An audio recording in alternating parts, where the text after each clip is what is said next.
Bukas noo kahit kanino. The whole world is looking at Filipinos right now as they're about to elect a late dictator's son to be the president of the Philippines. In other countries, this is what you'll see. And from outsiders watching it unfold, this is what you'll hear. The son of a guy who terrorized the Philippines for years is now the front runner to take over. Bongbong Marcos has shown virtually no remorse for what his father put the country through. So, why is it that this man is leading a presidential race by a landslide? Yes, over 30 million Filipinos voted for him, at least according to the partial unofficial tally. Is it because Filipinos see something in him that a big part of the world doesn't? Nightfall. This is a special video that will spotlight, not my opinion, but the voice of Filipinos for the Filipinos. And if you're watching this election unfold from a different part of the world, stick around because you might get your answer. Ladies and gentlemen, this is what they said when we asked, what are your hopes and fears for the next president of the Philippines?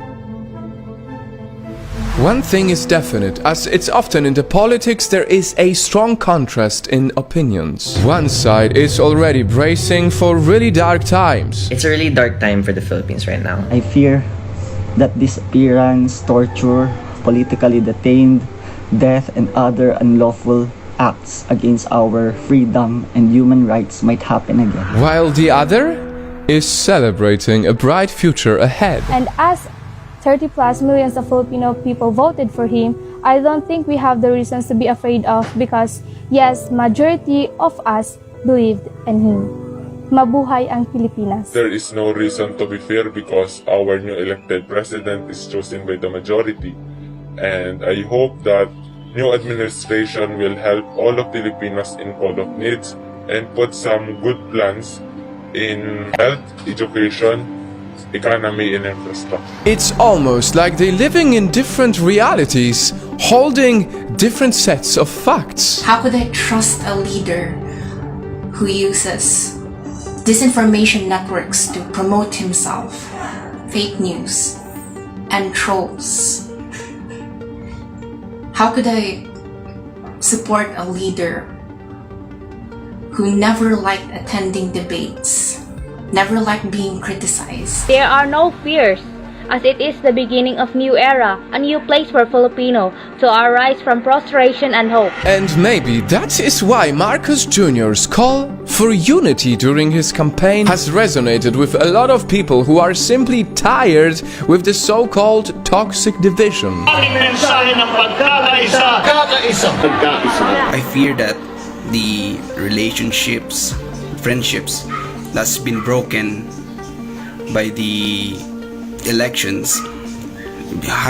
We all have our differences, we all have our own principles and beliefs. But then the critics also ask, what is the point of unity under a family name that has stolen so much from the country?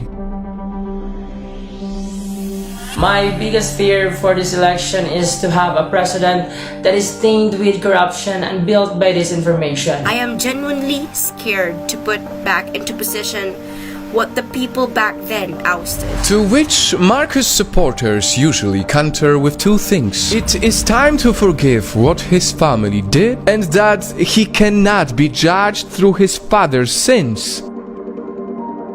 Nightfall. I realize that it doesn't look good when me, a foreigner, comments on other countries' affairs. We all know, because it's politics, there are many more complicated issues that this video has not even touched yet. Rampant fake news, disinformation, some reports of election irregularities, to name a few. But if you ask me, how I feel for the country that has become such a big part of my mission, here is what I know to be true. I know that Filipinos deserve so much from their government. I know that the poor and the underrepresented demand a public servant who truly cares about their needs in jobs, health, and education. And I know that every voter only wants best for their nation. And as I know all of this, I must tell you something that is very sad, disappointing, and difficult. I have been contacted by many people from the Philippines, and I can see how many are so afraid to even voice their opinions. That is why we have blurred the faces of the people who speak in this video, because the hate is so strong, because the division is so strong, because the trolls are so strong. Some people are even worried for their lives, simply for expressing their opinions. I have said it before and I'll say it again. The Philippines is a beautiful nation that deserves all the blessings of this world. That is why only recently our Project Nightfall organization helped raise funds after the typhoon that hit the Filipinos. Over 20,000 affected people received help from it.